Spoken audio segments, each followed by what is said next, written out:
मैं आपको अपनी एक सच्ची घटना के बारे में बताने जा रहा हूं, जो कि मेरे साथ हाल में घटित हुई थी। जब मैं और मेरे कजिन ब्रदर हम दोनों स्कूटी से गांव जा रहे थे। हम दोनों को स्कूटी से लगभग 350 किलोमीटर का सफर तय करना था। उस सफर के बीच हमारे साथ एक बहुत ही बड़ी घटना घट गई।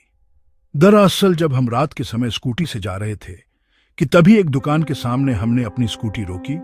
उसे दुकान कहे या कोई छोटा सा ढाबा, लेकिन वह भूतिया था। लेकिन चाय पीने के बाद मेरा दोस्त ललित और साथ ही वह दुकान, यानी कि वह तीनों कहीं पर गायब हो गए।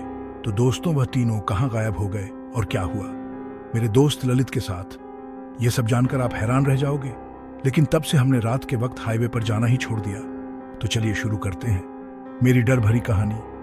दोस्तों, बात कुछ साल पहले की है, जब मैं नोएडा में रहा करता था। उस वक्त मेरी फैमिली वहीं पर रहा करती थी और मेरा कजन भाई भी दिल्ली में रहा करता था। फिर वह गांव चला गया क्योंकि उसके बड़े भाई की तबीयत बहुत ही ज्यादा खराब हो चुकी थी। इसलिए उसकी दवाई करवाने के लिए वह गांव चला गया। गांव जाने के बाद उसे गांव में काफी वक्त लग गया और उसके बाद उसने गांव में ही रहने की सोची। लेकिन उसकी स्कूटी नोएडा में ही थी, जिसके चलते उसे नोएडा आना पड़ा ताकि वह अपनी स्कूटी गांव में ले जाए। फिर वह जब वो गांव से दिल्ली आया तो उसके बाद पहले तो उसने अपना रूम खाली किया और उसके बाद उसने मुझे कहा, तू गांव चलेगा मेरे साथ? जिस पर मैंने उससे कहा, हाँ भाई, मुझे वैसे भी गांव में घूमने के लिए जाना था। जिसके चलते मैंने उससे हाँ बोल दिया और फिर मैंने भी अपनी पूरी तैयारी कर ले। मैं पहली बार अपने गांव स्कूटी से जा रहा था। इतना लंबा सफर, वो भी 2 व्हीलर से हमें तय करना था। हम दोनों ने सारी पैकिंग कर ली और उसके बाद हम दोपहर के 1 बजे अपने घर से निकल पड़े। उस वक्त मौसम थोड़ा खराब हो रखा था, हम कहीं भीग न जाएं। लेकिन फिर भी हमने सोचा जब बारिश होने लगेगी तो हम कहीं गाड़ी को रोक देंगे। यही सब सोचने के बाद हम स्कूटी को आगे बढ़ाई जा रहे थे। अभी स्कूटी ललित चला रहा था। कुछ देर के बाद हम दोनों हाईवे पर आ गए और अब हम दोनों ने स्कूटी की स्पीड 50 से ऊपर कर दी थी। हम दोनों सफर का मस्त आनंद ले रहे थे। खासकर मुझे बहुत मजा आ रहा था क्योंकि स्कूट से गांव जाने का मजा ही कुछ और था। इधर मौसम भी मस्त हो रखा था, गर्मियों का महीना चल रहा था। लेकिन जब हम जा रहे थे तो आसमान में घने बादल थे और ठंडी ठंडी हवाएं चल रही थी। खैर, धीरे धीरे शाम ढली और शाम से रात हुई। अब हाईवे पर बहुत ही कम गाड़ियां दिखाई दे रही थी। हाईवे पूरा पेड़ पौधों से घिरा हुआ था, जो कि दिखने में मुझे काफी मस्त लग रहा था।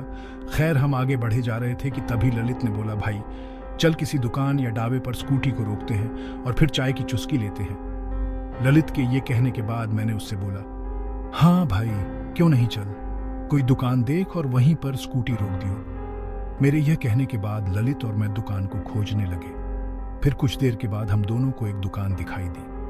उस दुकान को देखते विशाल ने स्कूटी को उस दुकान के बाहर ही रोक दिया। जब हमने उस दुकान में देखा तो हमने पाया कि उस दुकान में मुझे कोई भी दिखाई नहीं दे रहा था।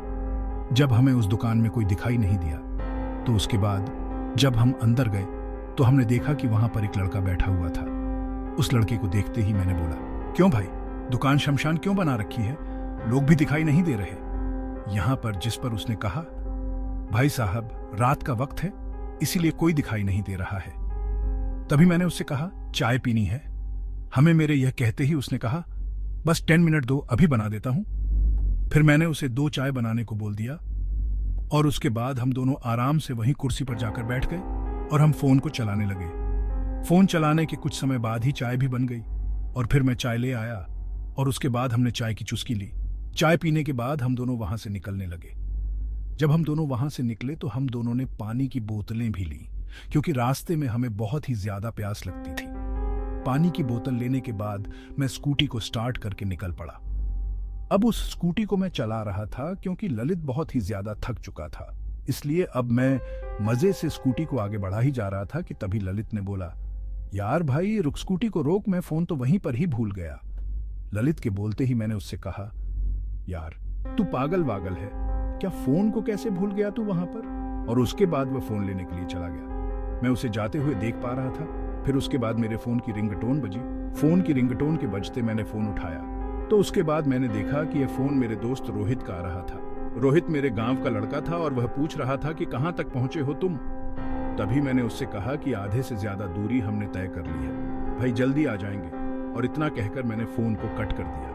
फोन के कट होने के बाद ही मैंने देखा कि ललित अभी तक वापस नहीं आया है। ललित को वापस ना आता देख मुझे थोड़ा अजीब सा लगा कि वह कहां पर चला गया। फिर मैंने थोड़ी देर और वेट किया और उसके बाद जब ललित नहीं आया तो मैंने स्कूटी को उसी दुकान की तरफ मोड़ लिया। और जब मैं उस दुकान पर पहुंचा तो उसके बाद मैंने जो देखा उसे देखकर तो मानो मुझे अपनी आंखों पर विश्वास ही नहीं हुआ। दरअसल मैंने देखा कि वहां पर वह दुकान थी नहीं और ना ही मुझे वहां पर ललित कहीं भी नजर आ रहा था। यह नजारा देखकर तो मेरी तो सिट्टी बिट्टी ही गुल हो गई थी। अभी मैं वहीं पर खड़ा ही था कि तभी मैंने सोचा कि मैं एक बार ललित को फोन लगाता हूं। मैंने ललित को फोन लगाया। उस वक्त मैं बहुत ही ज्यादा घबरा गया था कि आखिर यहां यह सब बदल कैसे गया। जब मैंने ललित को फोन मिलाया तो उसके बाद मैंने देखा कि वहां पर एक कच्चा रास्ता बना हुआ था। उसी कच्चे रास्ते से ललित के फोन की रिंगटोन की आवाज आ रही थी। उसके फोन की आवाज को सुनते ही मैं हैरान हो गया कि इस कच्चे रास्ते पर ललित क्या करने गया है। मैं उसी वक्त उस स्कूटी को वहां पर खड़ा करके मैं उसी रास्ते पर जाने लगा। जब मैं उस रास्ते पर गया तो मैंने देखा कि वो रास्ता काफी ज्यादा डरावना लग रहा था, लेकिन इसके बावजूद भी मुझे उस रास्ते पर जाना ही पड़ा। मैं बार बार उसके फोन पर कॉल करे जा रहा था ताकि मुझे उसके फोन की रिंगटोन सुनाई दे। जब धीरे धीरे मैं आगे बढ़ रहा था तो उसके रिंगटोन की आवाज अब मुझे साफ साफ सुनाई देने लगी थी। इसका मतलब था कि मैं अब उसके बेहद ही करीब था। जब मैं आगे गया तो मैंने देखा कि एक लड़का आगे की ओर बढ़ रहा था। जब मैंने उस लड़के को देखा तो मैं सीधा उसके पास पहुंचा और जब मैंने उससे कहा अरे सुनो, तो उसके बाद उसने मुझे पीछे मुड़कर देखा। जब वह पीछे मुड़ा तो मैं तो हैरान ही हो गया क्योंकि यह वही दुकान वाला लड़का था। उस लड़की को देखते ही मैंने उससे कहा ललित कहां पर है और उसका फोन तुम्हारे पास क्या कर रहा है। जब मैंने उससे यह बोला तो उसके बाद उसने कहा कौन ललित, मैं किसी ललित को नहीं जानता और वैसे भी यह मेरा फोन है। जब उसने ने मुझसे यह बोला तो मैंने उससे कहा जल्दी बताओ मेरा भाई कहां पर है, नहीं तो मैं तुम्हें छोड़ूंगा। नहीं मेरे बोलते, उसने बोला मैं किसी ललित को नहीं जानता। और इतना कहकर वह आगे की ओर बढ़ने लगा। उसे पकड़ने के लिए मैं उसके पीछे पीछे भागने लगा। उसको भागता देख मैं समझ गया कि पक्का इसने ही ललित के साथ जरूर कुछ किया है। यही सब सोचते हुए मैं भी उसके पीछे पीछे भागने लगा। और जब कुछ देर के बाद मैंने देखा कि वह एक गांव के अंदर घुस गया। जब मैंने उसको गांव के अंदर देखा तो मैं भी उसके साथ उसी गांव में घुस गया। जब मैं उस गांव में गया तो मैंने देखा कि अब वह गायब हो गया था। मुझे वह कहीं भी दिखाई नहीं दे रहा था। वो गांव पूरी तरह से खामोशी से पसरा हुआ था। उस गांव को देखकर मुझे थोड़ी बहुत घबराहट होने लगी थी क्योंकि मुझे उस गांव में एक भी शख्स दिखाई नहीं पड़ रहा था और एक तो वह चोर भी पता नहीं कहां चला गया। मैं उस चोर को आवाज लगाए जा रहा था लेकिन वह मुझे कहीं भी नहीं दिख रहा था। अब मुझे समझ में नहीं आ रहा था कि मैं यहां पर उस चोर को कैसे ढूंढूं क्योंकि वही मुझे ललित का पता बता सकता था। अभी मैं गांव के अंदर ही जा रहा था कि तभी मेरे कंधे पर किसी ने हाथ रखा और जब मैंने घबराते हुए पीछे देखा तो मैंने पाया कि एक बूढ़ा आदमी मेरे पीछे खड़ा हुआ था। और उसके बाद उसने बोला तुम कौन हो और यहाँ पर क्या कर रहे हो। उसके बोलते ही मैंने उससे कहा कि मेरा भाई ललित कहीं पर खो गया है। जब मैंने उस बूढ़े आदमी को सारी बात बताई तो उसने कहा कि वह दुकानदार कोई इंसान नहीं है बल्कि बहुत है। वह तो कब का मर चुका है लेकिन उसकी आत्मा और दुकान रात में सबको दिख जाती है और जब कोई भी उसके चक्कर में फंस जाता है तो उसका बचना बहुत मुश्किल होता है। और फिर उस बूढ़े आदमी ने आगे बताते हुए बोला कि तुम्हारा भाई एक ही जगह पर मिलेगा। तुम्हें उस दुकान के पास जाना होगा और वहीं पर पास में एक पुराना घर होगा। उसी घर के अंदर तुम्हारा भाई मिल सकता है। अगर तुम्हारा भाई वहां भी ना मिले तो इसका मतलब अब वो कहीं नहीं मिल पाएगा। दोस्तों वहां पर कोई नहीं दिखा तो मुझे एकदम से बेचैनी होनी शुरू हो गई जिसके चलते मैं ललित को ढूंढने के लिए आगे की ओर बढ़ा।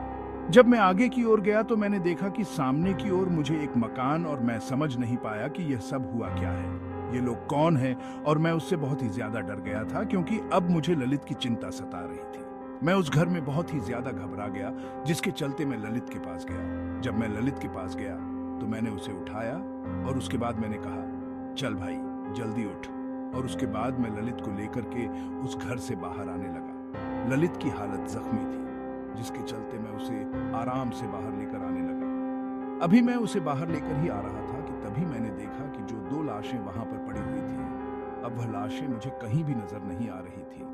मैं अब बहुत ही ज्यादा डर चुका था और मुझे कुछ भी समझ में नहीं आ रहा था कि मेरे साथ ये सब हो क्या रहा है। लगता है हम बहुत ही ज्यादा बड़ी मुसीबत में फंस गए हैं। खैर, इसी बीच ललित की आंख खुल गई और उसके बाद उसने कहा, हम कहां पर हैं? उसकी कहती मैंने उससे कहा, तू ठीक है ना भाई, तुझे कुछ हुआ तो नहीं है? जब मैंने उससे यह बोला तो उसके बाद उसने कहा, भाई मुझे जल्दी से यहां से ले चल, नहीं तो मैं मर जाऊंगा।